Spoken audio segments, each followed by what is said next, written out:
দেখে ইয়া নবী ইয়া রাসূল বলবে আমার উম্মতরা তোমার এই কষ্ট সহ্য করতে পারবে না। আজরাইল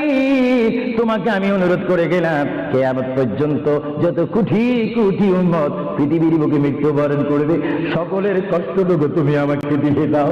আমি নবী সহ্য করব, তবু আমার উম্মত সহ্য করতে পারবে না। জোরে বলেন সুবহানাল্লাহ। আল্লাহর হাবিব কেঁদে কেঁদে যখন বলেন এই মুহূর্তে আজরাইল বলে ইয়া রাসূলুল্লাহ ইয়া হাবিবাল্লাহ আপনাকে আমি একটা কথা জানাই দিতে চাই, যারা আপনারা আশেক, যারা আপনার গোলাম, যারা আপনার প্রেমিক, যারা কোরআন শরীফ পড়ে, যারা দুরূদ শরীফ পড়ে, যারা নামাজ পড়ে, আল্লাহর সাথে কাউকে শরীক করে না, নবীর সাথে বেয়াদবি করবে না, আউলিয়া কেরামের সাথে বেয়াদবি করবে না, ইয়া রাসূলুল্লাহ তাদের মধ্যে আল্লাহ এমন একটা ঈমানের স্পিরিট দিবে, তাদের সামনে যখন আমি চলে যাব চুম্বক চুম্বককে দেখলে যেমনি ভাবে একে অপরকে আকর্ষণ করে, ইয়া রাসূলুল্লাহ এমনি ভাবে আপনারা আশেকদের রূহ আমি নেব,